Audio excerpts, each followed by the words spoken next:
साथियों नमस्कार। आज हम बात करने वाले हैं कुछ एक इम्पॉर्टेंट टॉपिक पर, यानी 18 तारीख को होने वाले पुलिस एग्जाम के रिलेटेड इम्पॉर्टेंट जानकारी मैं देने वाला हूं।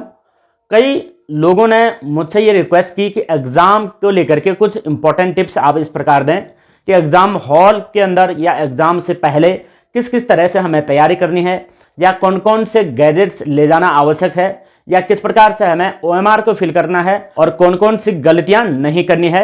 इससे रिलेटेड मैं कुछ एक्सपीरियंस आप लोग को बताता हूं। एक्चुअली ये सब कुछ जानकारियां उन लोगों को तो होती ही है जिन्होंने पहले पेपर दिए हुए हैं। ये उन लोगों के लिए इंपॉर्टेंट जानकारी है जो पहली बार पुलिस का एग्जाम दे रहे हैं। अक्सर होता यह है कि हम जब इंटरमीडिएट तक की परीक्षा देते हैं, वहां तक के जो एग्जाम होते हैं वो काफ़ी नॉर्मल होते हैं। वो केवल हमें अपना रिजल्ट तक के क्वालिफाइड करने तक के हम एग्जाम देते हैं। यहाँ है कंपटीशन से रिलेटेड एग्जाम, तो यहाँ पर हमें कई चीज़ों को ध्यान में रखना होता है, कई प्रकार से हमें त्रुटियों से बचना पड़ता है। और यहाँ यदि आपकी एक भी त्रुटि पाएगी तो आपका एग्जाम निरस्त किया जा सकता है। तो सावधानी बरतना बहुत जरूरी है, ये नए बच्चों के लिए बहुत ही ज़्यादा आवश्यक है। तो सबसे पहले तो प्रवेश पत्र आप अपना डाउनलोड कर लेने के बाद उसके जितने भी सब कुछ निर्देश दिए हुए हैं उन निर्देशों को भली भांति से पढ़ लें। और उसमें यह भी कहा गया है आप अपने एग्जाम सेंटर में जो है 9:30 बजे तक पहुंचे। उसके बाद आपकी सघन रूप से तलाशी की जाएगी। सघन का ये मतलब है कि आपके पास किसी भी प्रकार के अदर डिवाइसेस, अदर गैजेट्स या अदर प्रकार के कोई कागज़ या कुछ अन्य पेंसिल, रबड़ या कुछ घड़ी, मोबाइल वगैरह क्या है क्या नहीं है, ये सब कुछ चीज़ की तलाशी ली जाएगी, पुलिस के द्वारा ली जाएगी और अच्छे तरीके से तलाशी ली जाएगी। क्योंकि अभी समस्या ये हो गई है कि इससे पहले वाले एग्जाम्स में कई त्रुटियां पाई गई हैं, नकलें हुई हैं। तो इस बार आयोग जो है सतर्कता से ये पेपर करवा रहा है ताकि युवाओं के साथ किसी भी प्रकार का छलावा ना हो। तो नए बच्चों को ध्यान देने वाली ये बात है, आप लोगों ने केवल और केवल अपने परीक्षा हॉल में जाने के लिए एक प्रवेश पत्र ले जाना है और एक पासपोर्ट साइज का जो है आधार कार्ड आप ले जाएं, या आप हो सकता है पैन कार्ड आपके पास होगा, ड्राइविंग लाइसेंस, इस प्रकार का कुछ हो सकता है। वो आईडी कार्ड भी ऐसा होना चाहिए जिस पर की फोटो लगी हो। यदि एक बात और कही गई है एडमिट कार्ड में कि यदि आपके जो प्रवेश पत्र है उसमें यदि फोटो नहीं छपा है या सिग्नेचर नहीं छपा है तो आपको अपने रंगीन पासपोर्ट साइज के 2 फोटो लेकर के जाना है, ताकि वहां पर आपके जो एग्जामिनेशन का जो सेंटर होता है उसके अंदर आपके एडमिट कार्ड को रिकरेक्शन कर करके आपको एग्जाम में बैठने का मौका दे दिया जाएगा। तो हमें गलती तो बिल्कुल भी नहीं करनी है और डिवाइसेस इस बार बिल्कुल भी कोई भी चीज़ का नहीं जाएगा। हालांकि मोबाइल वगैरह, ब्लूटूथ, ये सब कुछ तो पहले से अलाउड नहीं होता है। इस बार एनालॉग, डिजिटल सभी प्रकार के वॉचेस भी कैंसिल कर दिया है।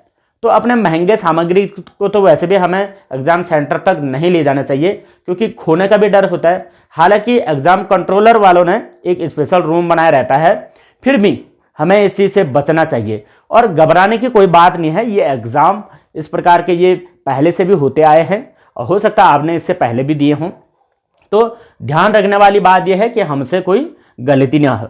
अब मैं OMR के बारे में कुछ बातें बताता हूं कि OMR को कैसे फिल करें। देखो, OMR को फिल करने का तरीका क्या है। देखिए, OMR को फिल करने के लिए कई बच्चे क्या करते हैं, पहली बार में त्रुटियां करते हैं। और त्रुटि कैसे होती, देखो, त्रुटि एक तो 2-3 चीजों में त्रुटि होती है। वो त्रुटि कैसे होती है, कई बार क्या पूछता है कि जैसे एक नाम को लेकर के ही त्रुटि हो जाती है और नाम का भी ये बॉक्स आता है जिसमें हमने ये गोले दिए रहते हैं, अल्फाबेटिक गोले, उसको गोले करने में त्रुटि होती है, गोले अप डाउन हो जाते हैं। फिर हम लोग क्या करते हैं, उसको काटना शुरू कर देते हैं। वैसा तो बिल्कुल नहीं करना है, ध्यानपूर्वक से भरना है। और जैसे रोल नंबर भरा जाता है उसको भी ध्यानपूर्वक पढ़ना है। और फिर उसके बाद आपके पास सीरीज आएगी, A series, B series, C series, D series, इस प्रकार से सीरीज को भी सही गोला करना है। वहां पर आपसे थंब भी मांगा जाएगा, थंब को भी सही से तरीके से करना है। और OMR में जो गोले भरे जाना है उसको कंप्लीट भरते हैं। खैर वो तो आपको एडमिट कार्ड में ऑलरेडी दिया रहता है, कंप्लीट गोला भरा जाना है OMR में, क्योंकि केवल गोले के ही माध्यम से आपकी पहचान होनी है, अदरवाइज आपकी कोई डिटेल वहां पर नहीं होती है। तो OMR में ज़्यादातर गलतियां बच्चे क्या करते हैं, ये ऊपर के नाम डिटेल तो सभी लोग भरते हैं, लेकिन पेपर में कैसे गलती होती है। देखो, पेपर में हम पहली बार जब पेपर देते हैं तो घबराहट होती है। उससे एक गलती ये होती है हम लोगों से, जैसे क्वेश्चन नंबर 1 यहाँ पर दे रखा है और क्वेश्चन नंबर 2 इस प्रकार से दे रखा है, और फिर हो गया जैसे क्वेश्चन 25 है और क्वेश्चन 26 है। और हम लोग क्या करते हैं, क्वेश्चन पेपर में क्वेश्चन पढ़ते हैं और हमने इस प्रकार से ABCD दिया रहेगा, ABCD में से हम जिस पर गोला लगाना चाहते हैं वहां पर नहीं हो पाता, गलती हो जाती है भाई। 25 का अगर B सही था, हमने 26 के B पर कर दिया, नीचे ऊपर कर दिया, या कई बार क्या होता है हम B की जगह C कर देते हैं। तो इस प्रकार से त्रुटियां तो बिल्कुल नहीं करनी है। एक गलती का मतलब आप ये समझ लीजिए 1.25 मार्क्स आपके कम होते हैं। अब इसका यदि हम बात करें कि इसके लगभग परसेंटेज या इसका जो मेरिट जाएगी वो कितने तक जाएगी, देखो मेरिट की बात करें तो मेरिट ज़्यादा नहीं जाने वाली है, मेरिट लगभग नॉर्मल रहेगी, ज़्यादा नहीं। तो तकरीबन आप अगर 70 से ऊपर भी अगर आप अपने मार्क्स लाते हैं अगर रिटर्न एग्जाम में, तो आपके सिलेक्शन के चांस बनते हैं। अगर अच्छे तरीके से करें आप लोग। अभी कोई विशेष टॉपिक पर चर्चा करने का तो इतना समय नहीं है, लेकिन आप इन चीज़ों का ध्यान रखें बिल्कुल, OMR कैसे भरी जानी है और कैसे करके परीक्षा में जाना है। अच्छा, अब सिलेबस की बात करें तो सिलेबस में अभी खैर विशेष टॉपिक पढ़ने का तो इतना समय नहीं है, लेकिन आप लोगों से मैं हर बार यही कहता हूं कि एग्जाम में जाने से पहले जितना भी आप लोगों ने पहले पढ़ा है उसको बहुत अच्छे तरीके से रिपीट कर लें। मतलब कहीं ऐसा ना हो आप नया देखने के चक्कर में आप वो सब कुछ भी भूल गए जितना पहले आपने तैयारी की थी। तो आप अपना पुराना पढ़ा हुआ रिवीजन करें और एग्जाम हॉल में जाने से पहले ज़्यादा प्रेशर ना लें, मतलब कि ज़्यादा दबाव में ना आए। कई लोगों को ये होता है कि भाई कई चीज़ों की वजह से प्रेशर होता है कि इस बार ये एग्ज़ाम निकालना ही निकालना है। ऐसा नहीं है, यदि आप पहले प्रेशर बना करके चलेंगे यानी आप दबाव में चलेंगे तो ये एग्ज़ाम क्लियर करने में दिक्कत आ सकती है। तो आपने ध्यान नहीं देना है, फ्री माइंड से जाना है, खुश होकर के जाना है। और सिलेबस में बात करें उत्तराखंड, हिंदी और GS की, तो एक इनमें से एक इम्पॉर्टेंट टॉपिक ये होता है कि करंट अफेयर वाला और रीजनिंग वाला और कंप्यूटर वाले, इससे भी आप ध्यान देना। 3-4 क्वेश्चन करंट अफेयर के आएंगे, वही सेम 3-4 क्वेश्चन आपके रीजनिंग के आएंगे और सेम वही 3-4 क्वेश्चन आपके क्या आएंगे, कंप्यूटर आएंगे। तो 4 या 12, तो 12-15 नंबर का जो हेरफेर ये होता है इस पर भी आपने सरसरी नजर लगानी है, क्योंकि जरूरी नहीं है कि कठिन चीजें पूछे, नॉर्मल सी चीजें पूछ सकता है, लेकिन इस पर भी एक नजर रखनी है। और वैसे रीजनिंग बहुत नॉर्मल आती है, वर्बल रीजनिंग आती है और अल्फाबेटिकली आती है, या कुछ अंकों वाली आते हैं, या रिलेशनशिप वाली आती है। हो सकता है एक घड़ी वाला भी आ जाए, या कैलेंडर वाला आ जाए, या दिशा वाला आता है। तो इतना ज़्यादा कठिन तो नहीं है, रीजनिंग को थोड़ा थोड़ा सा देख लेना है। कंप्यूटर से रिलेटेड भी आता है और ज़्यादातर आजकल क्या आता है देखिए कंप्यूटर में, या तो आपको ये कंप्यूटर टाइपिंग और कंप्यूटर ऑफिस वर्ड से रिलेटेड आ सकता है, एक्सेल से रिलेटेड आ सकता है, पावर पॉइंट से रिलेटेड, ये चीज़ें ज़्यादा पूछता है, या आपको इंटरनेट से रिलेटेड आएगा। जैसे ईमेल हो गया है, ईमेल का आजकल बहुत ज़्यादा यूज है, तो ईमेल से रिलेटेड क्वेश्चन भी पूछ लिए जाते हैं। देखिए जैसे कई बार ऐसा आया था कि जंक मेल और अनलिमिटेड मेल कहाँ पर रिसीव होती है, तो वो स्पैम बॉक्स में होती है। इस चीज़ का भी आप ध्यान दें, क्योंकि मेल तो आप यूज करते ही हैं, तो वहाँ से भी रिलेटेड ये क्वेश्चन पूछ लिए जाते हैं, इंटरनेट से रिलेटेड, और थोड़ा बहुत सर्वर से रिलेटेड भी पूछता है। तो उसको आपके नॉलेज में तो हैं, टेक्निकल लोग हैं यार आजकल, इतना तो घबराने की जरूरत ही नहीं है, सभी लोग टेक्निकल हैं, ये सब कुछ तो कर ही सकते हैं। और उत्तराखंड में करंट अफेयर को थोड़ा बहुत ध्यान दें। करंट अफेयर का मतलब कई लोग त्रुटि ये करते हैं, करंट अफेयर का मतलब प्रत्येक महीने का चाटने में लग जाते हैं। तो देखिए प्रत्येक महीने का पढ़ने में तो आपको बहुत लंबा खिंच जाएगा। करना है कि ईयरली, जो ईयरली करंट अफेयर होता है ईयरली वाला देख लें, और मोटी मोटी चीज़ें देख लें, इंपॉर्टेंट चीज़ें, या कई चीज़ें जैसे राज्य की योजनाएं होती हैं या नई नियुक्तियां होती है। जैसे अभी वर्तमान में मंत्रिमंडल से भी एक आध क्वेश्चन पूछ लिया जाएगा, उत्तराखंड के मंत्रिमंडल से, वहां पर भी आपने इस चीज़ को ध्यान देना है। और एक जैसे उत्तराखंड के जो नई योजनाओं के साथ साथ जैसे कुछ खेल और खिलाड़ी और प्राइजेस जितने भी पुरस्कार मिले हैं, जैसे पद्म पुरस्कार 2020 के, 2021 के, 2022 के, जैसे दुनिया के Nobel prize, Ramon Magsaysay prize और साहित्य सम्मान और ज्ञानपीठ पुरस्कार, ये भी पूछे जाते हैं। अर्जुन पुरस्कार और शौर्य सम्मान जितने होते हैं, थोड़ा बहुत इस चीज़ को भी देख लेना है। और अंतर्राष्ट्रीय स्तर पर अंतर्राष्ट्रीय गेम्स में कौन से खिलाड़ी ने क्या योगदान दिया। देखो वैसे उत्तराखंड के जो सिलेबस है उसमें खिलाड़ी वगैरह तो दे नहीं रखा है, लेकिन विविध वाला एक चैप्टर दिया है, तो विविध में भी ये सारे कुछ भी आता है, विविध में यही चीज़ तो आती है, तो ये भी पूछा जाना है। थोड़ा बहुत सरसरी नज़र से देखें, ऐसा कोई प्रेशर लेने की जरूरत नहीं है। हिंदी की बात करें तो हिंदी में भी ज़्यादा कोई कठिनाई नहीं है, व्याकरण से आपको ज़्यादा फोकस कर दिया जाएगा। और फिर हो सकता है थोड़ा बहुत साहित्य का एक आध क्वेश्चन तो खैर घुमा करके उल्टा पुल्टा तो पूछ लिया जाता है। जैसे आप ये ध्यान देना, 100 नंबर का क्वेश्चन पेपर होता है आपका, तो 100 नंबर में आप ये लगा लें कि 90 नंबर का ऐसा क्वेश्चन पेपर होगा जिसको कि लगभग किया जा सकता है। 10 नंबर का हमेशा उल्टा पुल्टा घुमा करके दिया जाता है और कठिन से कठिन क्वेश्चन बना करके देते हैं ताकि इसी में मेरिट बना दी जाए। 100 से नीचे मेरिट बनेगी ना। अब कई बच्चे 100 तक पहुंच गए तो फिर गलतियां हो सकती है, भाई 100 तक कैसे पहुंच गए, और बहुत बच्चे 100 तक पहुंच गए तो गलत, मतलब कि जो रिजल्ट निकालने में दिक्कत आ सकती है। वैसे भी क्या होता है, देखिए जैसे दो लोगों की सेम मार्क्स है, माना ये लगा लो 60-60 मार्क्स है दो लोगों की, 60-60, तो वहां पर किस चीज को लिया जाता है, वहां पर एक एज फैक्टर को भी लेते हैं। एज फैक्टर बहुत मायने रखता है। खैर कैटेगरी के आधार पर तो वैसे भी आगे जाता है, एज फैक्टर को लेते हैं। या जो फॉर्म भरते समय अधिमानी अहर्ताएं होती है ना, जैसे एनसीसी होता है अधिमानी अहर्ताएं, या किसी का स्पोर्ट्स का होता है, जैसे उस समय लेते हैं फॉर्म भरते टाइम, तो अधिमानी अहर्ताओं को ज्यादा लिया जाता है। तो मतलब गलती बिल्कुल नहीं करनी है। आपने ये ध्यान देना है कि अगर आप 90 तक अगर अटेम्प्ट करते हैं तो चांस अच्छे बन जाते हैं। ऐसा नहीं कि 100 के 100 को लेकर के आ जाना है। भाई माइनस में होता है तो माइनस में पता चल रहा आपने 100 के 100 कर दे, 60 आपके सही हो रहे थे और 60 सही हो रहे थे तो आपने 100 के 100 कर दे, 40 गलत कर दे, तो वैसे भी 10 नंबर आपके घट जाएंगे, तो 50 नंबर आए। केवल 50 में कहां से सिलेक्शन हो पाएगा। तो गलती नहीं करनी है, मतलब कि जो आपको आता ही नहीं है उसको तो करना ही नहीं है। अब देखो पेपर जो किया जाता है ना, वो पेपर किया जाता है 3 चरणों में। अब मैं बताता हूं कैसे 3 चरणों में। 3 चरणों का मतलब है, फर्स्ट चरण होता है सरल और दूसरा चरण होता है थोड़ा सा दिमाग लगाने वाला, यानी ये हम कह सकते हैं जो दूसरा चरण होता है वो होता है रिपीट आप कर सकते हैं। तीसरे चरण में आप क्या कर सकते हैं पेपर को कि एक बार ढंग से डिटेल करके, ये कठिन होता है, कठिन, और यहीं पर आपको तुक्का लगाना है। तुक्का का मतलब वो लगता है तुक्का जो 50-50 हो। केबीसी तो देखते हैं ना सब लोग, तो तुक्का कहां पर लगता है, जहां पर 50-50 चांस हो।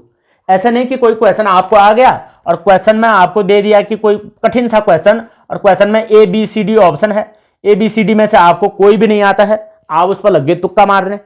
और तुक्का कब लगेगा, देखो लास्ट चरण में। तो पहले रणनीति ये करनी है, जितने आपको आते हैं, जो 100% आते हैं 100%, वो वाले एक बार में कर लेना है सारे। ये वाला रेशियो आप पहुंचोगे एक बार सीधा सा करने पर 55 और 60 नंबर के आसपास पहुंच जाओगे, जो आपको लगभग आते हैं। क्योंकि किसी भी एग्जाम के 50 जो क्वेश्चन होते हैं ना, वो तो सरल ही होते हैं, मतलब सभी लोग उसको इजीली कर सके। और जिन्होंने बिल्कुल भी तैयारी नहीं की है वो भी 30 नंबर का पेपर तो कर ही लेते हैं। तो कोई भी ऐसा नहीं कैंडिडेट होगा जिसको कि एक भी प्रश्न ना आता हो, ऐसा कभी नहीं होता है। तो 50 से 60 के बीच में आप पहुंच जाओगे, 55 से 60 के बीच में। जो सेकंड चरण है ना, आप दोबारा से चेक करें अपने पेपर को, जिन जिन में आपने गोला लगाया है वो तो हो गया, जिनमें गोले नहीं लगाए हैं, क्योंकि पहले आप जो आपको थोड़ा बहुत कंफ्यूजन लग रहा है, हाफ कंफ्यूजन लग रहा है, उसको पहले छोड़ दें, बाद में उसको रिपीट में करें। क्योंकि दिमाग क्या होता है ना, शुरू में जो दिमाग नहीं लग रहा है, रिपीट करने पर फिर और अच्छे से समझ में आती है।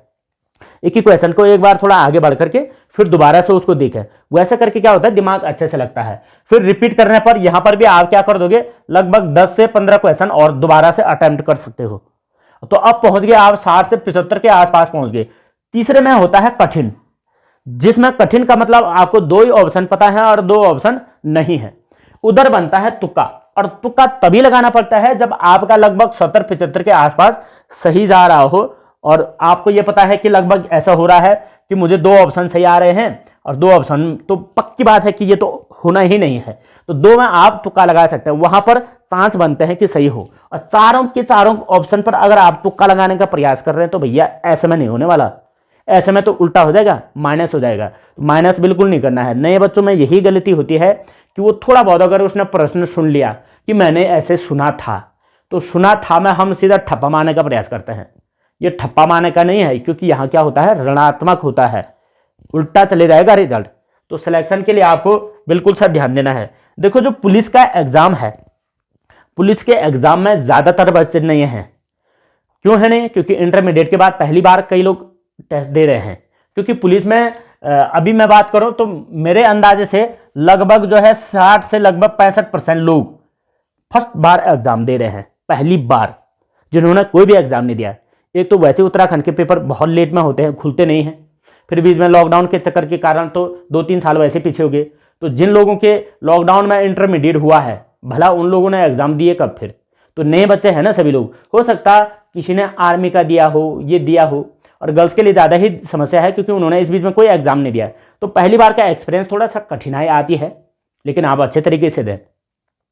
और उसके बाद एक फॉरेस्ट गार्ड का भी आने वाला है, ये 22 जनवरी को होना है।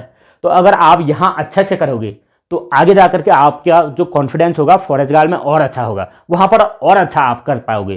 तो यहाँ पर ध्यान देने वाली बात है, गलतियां बिल्कुल नहीं करनी है। तो तुक्का लास्ट में लगता है। तो मेरे ख्याल से इतना कुछ करने के बाद आप फाइनल लगभग 80 से लगभग 90 नंबर के बीच में पहुंच जाओगे। और इतने में यदि आपने सही किया है तो आपका सिलेक्शन कोई नहीं रोक सकता है। तो इतनी बातें आपने ध्यान देनी है और इन बातों को लेकर के आप एग्जाम हॉल में जाएं। और बड़ी बात ध्यान देने वाली ये है कि आप अपने साथ किसी भी प्रकार का अदर गैजेट्स न ले जाएं। और एक बात और कह रहा है कि पेंसिल का प्रयोग बिल्कुल नहीं होगा। और भला पेंसिल का प्रयोग करने में टाइम वेस्ट करना ही क्यों है? अगर आपको किसी क्वेश्चन में डाउट लगता है, किसी क्वेश्चन में दिक्कत होती है, तो आपके क्वेश्चन पेपर के पीछे से रफ कार्य के लिए पेज दिया जाता है, वहां करें। पर एक बार क्या करते हैं कई बच्चे, ये करते हैं OMR शीट मिल गई, एक बार पेंसिल से गोले करते हैं और दूसरी बार उसको पेन से करते हैं। तो भैया इतना समय नहीं लगता है, इतना समय बिल्कुल नहीं होता है। 100 क्वेश्चन है और आपको कितना घंटे दिए जाते हैं? 2 घंटे, यानी 120 मिनट। अब आप अंदाजा लगा लीजिए, 1 मिनट कुछ सेकंड में आपको एक क्वेश्चन करना है। तो इतने समय में एक क्वेश्चन करना है, मतलब तो टाइम भी तो मैनेज करना होगा ना। तो टाइम मैनेज करने के लिए आपको ये सब कुछ पहले पेंसिल से किया, फिर रबड़ से मिटाया, इतना नहीं।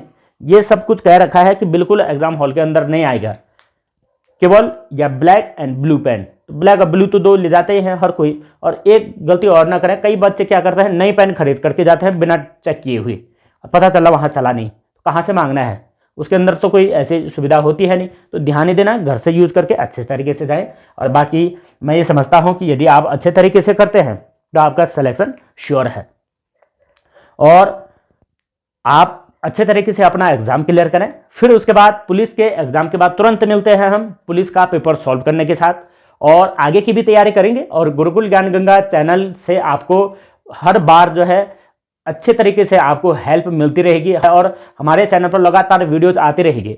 इन फ्यूचर आप जो भी तैयारी करना चाहते हैं, आपकी डिमांड के अनुसार से हम चैनल में आगे की वीडियोज भी लाते रहेंगे, क्लासेस लेते रहेंगे, क्योंकि हमारे पास ऑफलाइन और ऑनलाइन दोनों क्लासेस हैं, विद टेस्ट सीरीज भी हैं। तो सब कुछ हमारे पास है। तो आपकी तैयारी के लिए हम आपके साथ हैं और आप तैयारी करें। और अगली बार फिर से जब आपका फॉरेस्ट गार्ड होगा तब आपको काफ़ी एक्सपीरियंस हो जाएगा।